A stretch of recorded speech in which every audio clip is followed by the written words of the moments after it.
Did you know that the leftovers you warmed up for lunch today could be quietly doing damage inside your body? It sounds shocking, doesn't it? We all do it. It's convenient. It saves money. And who wants good food to go to waste?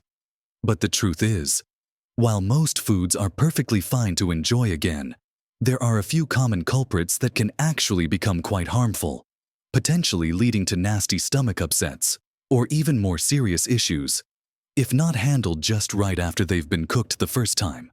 We trust that putting food in the fridge and then heating it back up makes it safe.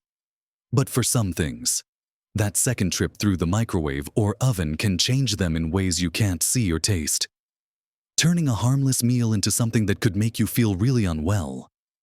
It's a hidden risk that many of us simply don't know about, and it's particularly important for those of us enjoying our golden years to be aware of, as our bodies can sometimes be a little more sensitive.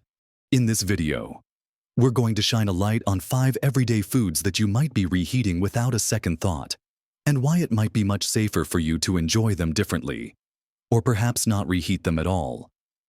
Learning about these simple changes could save you a lot of discomfort and worry. Watch to the end for something that will surprise you about how common these issues really are. Let's start with a food that's a staple in many households, often cooked in larger batches because it's versatile and goes with so many different meals. I'm talking about rice, that fluffy grain that's the perfect companion to a curry, stir-fry, or just about anything saucy. It seems so innocent, doesn't it? You make a big pot, have some for dinner, and then pop the rest in the fridge for later. It's the quintessential leftover. But here's the thing about rice: uncooked rice can contain spores of a bacterium called Bacillus cereus. Now, these spores can survive even when the rice is cooked. If that cooked rice is then left standing at room temperature for too long, these spores can multiply and produce toxins. It's these toxins, not the bacteria themselves, that can make you sick, causing vomiting and diarrhea. Reheating the rice doesn't kill these toxins. In fact, reheating it might kill the bacteria, but the toxins they've produced are already there, ready to cause trouble. Think about it. You make a big batch of rice for a Sunday dinner. You serve it up. Maybe leave the pot sitting on the stove or counter while you clear up or have coffee. Then, a couple of hours later, you remember the leftovers and put them in the fridge. During those couple of hours at room temperature, those Bacillus cereus spores, which were just dormant little things in the uncooked rice and survived the initial cooking, start to wake up and get busy multiplying in that warm, moist environment. They're having a party in your cooling rice, and as they multiply, they release those toxins. Once they've done that, chilling the rice or reheating it vigorously in the microwave won't get rid of the toxins. So, the next day, you heat up that bowl of rice, maybe thinking the heat will kill anything bad, but you're still ingesting the toxins that were produced while it sat out, and that's what leads to the food poisoning symptoms, sometimes as quickly as within half an hour of eating it. The key here isn't just the reheating itself, but what happens before you reheat it, specifically. How long the cooked rice has spent at room temperature. The longer it's left out, the higher the risk. Ideally, cooked rice should be cooled down quickly and refrigerated within 1 hour. And when I say quickly, I mean actively trying to cool it down. Don't just leave a big hot pot on the counter. Divide it into smaller containers so it cools faster. Or even spread it out on a tray. Once it's cooled and in the fridge, it should ideally be eaten within 24 hours. Any longer than that, and even in the fridge, the potential risk increases, especially if it wasn't cooled properly in the first place. And when you do reheat it, make sure it's heated through thoroughly, piping hot all the way to the center, reaching a temperature high enough to kill any remaining bacteria though.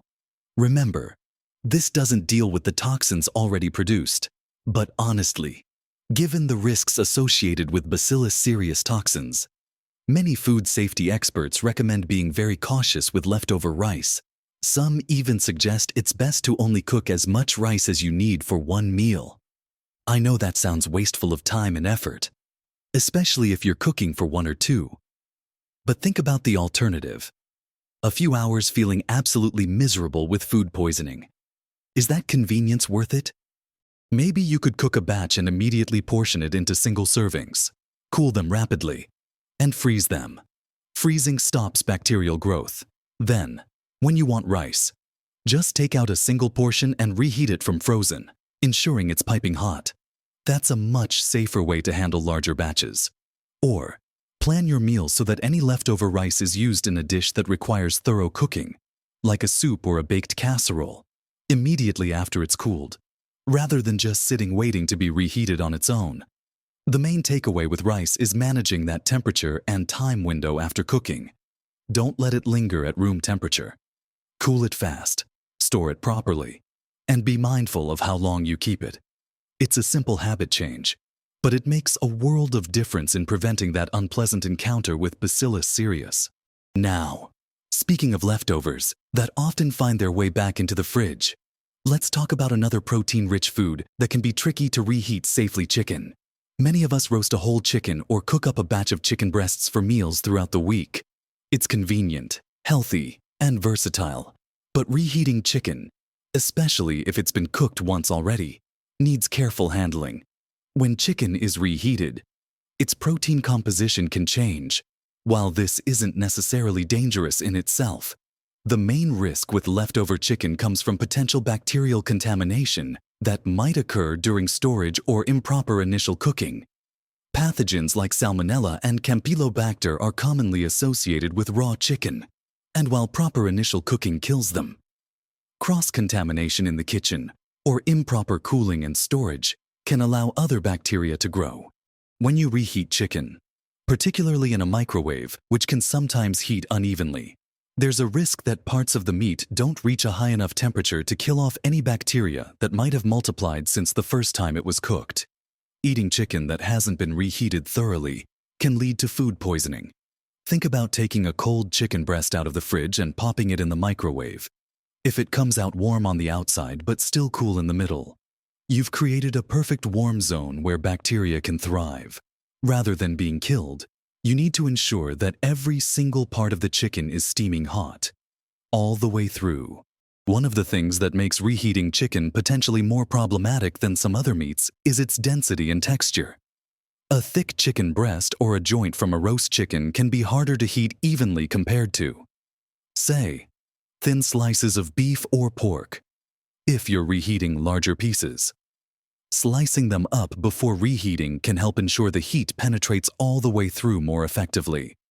Or, consider reheating chicken in a sauce or gravy, as the liquid helps distribute the heat more evenly and keeps the meat from drying out, which can also be a problem with reheating chicken. But again, the core issue is thorough heating. Beyond the food safety aspect, reheating chicken can also make it dry and less appealing. That lovely succulent roast chicken can turn into tough, dry chewing if it's just zapped in the microwave without care. Using it in dishes where it's mixed with other ingredients and moisture can help. For example, leftover roast chicken is great shredded and added to soups, stews, casseroles, or curries, where it gets heated thoroughly as part of the whole dish. Or, you could use cold leftover chicken in a salad or sandwich. No reheating required. Just ensure it was cooled and stored properly from the start. The biggest takeaway with chicken is ensuring it's heated all the way through when you do reheat it. Don't just warm it up. Make it piping hot. And like rice, cool it down quickly after the first cooking and store it in the fridge promptly. Don't leave it sitting out for hours after dinner. Get it into containers, cover it, and get it into the cold as soon as possible. If in doubt about whether it's been stored correctly or reheated properly, it's often safer to err on the side of caution and discard it. Your health is much more important than saving a small amount of leftover chicken.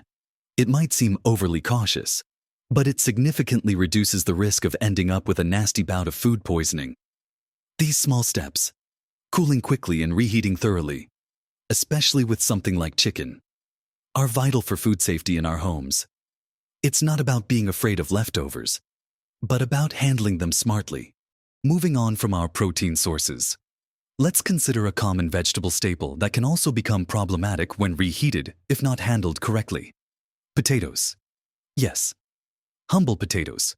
Boiled, roasted, mashed, fried. They're in so many meals. But like rice, potatoes can also be a breeding ground for bacteria, specifically Clostridium botulinum. While botulism is rare, the spores that produce the toxins are widespread, including in soil where potatoes grow. These spores can survive cooking. The problem arises when cooked potatoes, especially baked potatoes that have been wrapped in foil, are left at room temperature. The foil creates an anaerobic oxygen-free environment, and the warmth is ideal for the Clostridium botulinum spores to multiply and produce toxins. Reheating the potatoes might kill the bacteria, but it won't destroy the botulinum toxin. So, if you bake potatoes and leave them sitting out on the counter for a few hours, still wrapped in foil, that's a risky scenario. The same can apply, though less commonly, to other forms of cooked potatoes like mashed or roasted, if they are left out at room temperature for too long before being refrigerated. The key risk factor here is the combination of lack of oxygen, like in foil-wrapped baked potatoes, and warm temperatures allowing the spores to become active and produce toxins. To safely store and potentially reheat cooked potatoes, the crucial step is rapid cooling and proper refrigeration. As soon as you're done with them, unwrap baked potatoes if they were in foil to allow heat to escape, and get all types of cooked potatoes into the fridge as quickly as possible, ideally within an hour or two of cooking. Once they are cooled and refrigerated, they are generally safe to store for a few days. When it comes to reheating, while the primary risk is related to what happens before refrigeration, heating them thoroughly can help reduce the risk from other common food poisoning bacteria that might have contaminated them. However, some sources still advise caution with reheating potatoes, particularly baked ones that might have been sitting out. If you want to reheat cooked potatoes, ensure they are heated through to a high temperature. But perhaps the safest approach, especially with baked potatoes, is to enjoy them fresh and only bake what you intend to eat in one sitting. If you have leftover boiled or roasted potatoes, using them cold in a salad the next day is a perfectly safe and delicious option. Think potato salad, or add them cold to a frittata or Spanish tortilla, which is then cooked through properly. The main concern with potatoes really boils down to managing the environment they are stored in after cooking. Avoid leaving them wrapped in foil at room temperature, and get them into the fridge, uncovered initially to cool, as soon as possible. This dramatically reduces the very rare, but very serious, risk of botulism, as well as minimizing the growth of other harmful bacteria. It's a simple awareness that can make a big difference in your food safety practices at home. Now, let's turn our attention to green, leafy vegetables, specifically spinach. Spinach is packed with nutrients and is a wonderful addition to many meals. However, spinach and other leafy greens like kale or lettuce can contain nitrates. Nitrates themselves are generally harmless, but they can be converted into nitrites and then into potentially harmful compounds called nitrosamines by certain bacteria, especially when they are heated and reheated. While the amount of these compounds produced from reheating spinach is usually very small and unlikely to cause acute poisoning, there is some concern, particularly for infants and young children who are more susceptible. For adults, the risk from occasionally reheating spinach isn't usually considered high, but some food safety guidelines still advise against it, or recommend extreme caution. The primary concern comes when spinach has been cooked, cooled slowly, and then reheated multiple times, allowing more time and opportunity for the nitrate to nitrite conversion by bacteria that might be present. Think about a big pot of spinach you've wilted down, and you keep warming up small portions over a few days. This could potentially lead to a higher accumulation of nitrites compared to just eating it fresh or reheating it once thoroughly. So, what's the safest way to enjoy spinach and other nitrate-rich greens? Ideally, cook only the amount you plan to eat in one meal. Spinach wilts down dramatically, so cooking a fresh batch each time isn't usually a huge effort. If you do have leftover cooked spinach, cool it down quickly and store it in the fridge. While reheating once is generally considered low risk for healthy adults, perhaps the best approach is to avoid reheating it altogether. You could use leftover cooked spinach cold in a salad, or mix it into a cold dip. The guidance on reheating spinach can sometimes seem a bit confusing because the immediate risk of food poisoning is lower compared to something like rice or chicken. However, the concern about the conversion of nitrates to nitrites and then potentially to nitrosamines is why it makes it onto many lists of foods to be cautious about reheating, especially if you're reheating it multiple times or not storing it correctly in between. So, while you might not get violently ill immediately from reheated spinach in the same way you might from Bacillus cereus from rice, it's still considered better practice to cook it fresh or be very mindful if you do choose to reheat it, ensuring rapid cooling and only reheating once. Ultimately, for many of us, the simplest and safest approach is to cook just what you need or find ways to use leftovers cold. Finally, let's look at mushrooms. Mushrooms are wonderfully absorbent and take on flavors beautifully, making them a popular addition to sauces, stir-fries, and many other dishes.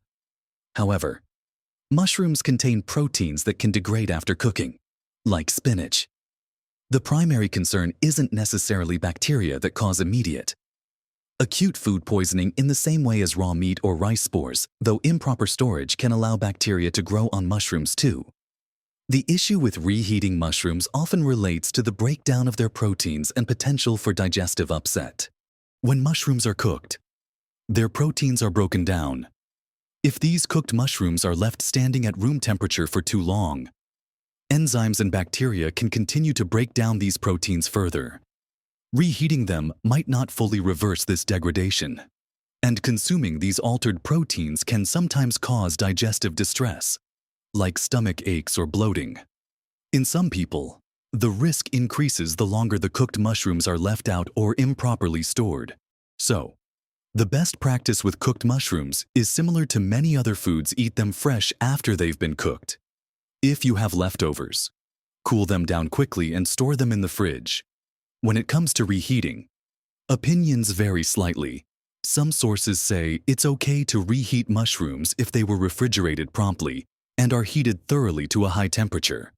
However, others recommend avoiding reheating altogether, precisely because of the potential for protein degradation and digestive issues. If you choose to reheat mushrooms, perhaps the safest way is to incorporate them into a dish that is going to be thoroughly cooked through, like a soup or a casserole, ensuring they reach a high temperature along with everything else. Avoid simply warming up a side dish of mushrooms on their own, especially if they've been sitting in the fridge for a couple of days. Another good option for leftover cooked mushrooms is to add them cold to a salad or sandwich. As long as they were stored correctly from the beginning, just ensure they look and smell fresh. Any sliminess or unpleasant odor is a sign they should be discarded. The takeaway with mushrooms is that while the immediate risk of severe food poisoning might be lower than with something like rice or chicken, the potential for digestive upset from protein degradation is real for some people.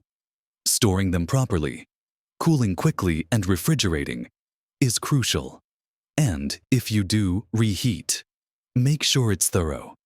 But for simplicity and maximum peace of mind, enjoying cooked mushrooms fresh or finding ways to use leftovers cold might be the easiest path. So, we've talked about rice, chicken, potatoes, spinach, and mushrooms. These are all common foods we love and often have as leftovers.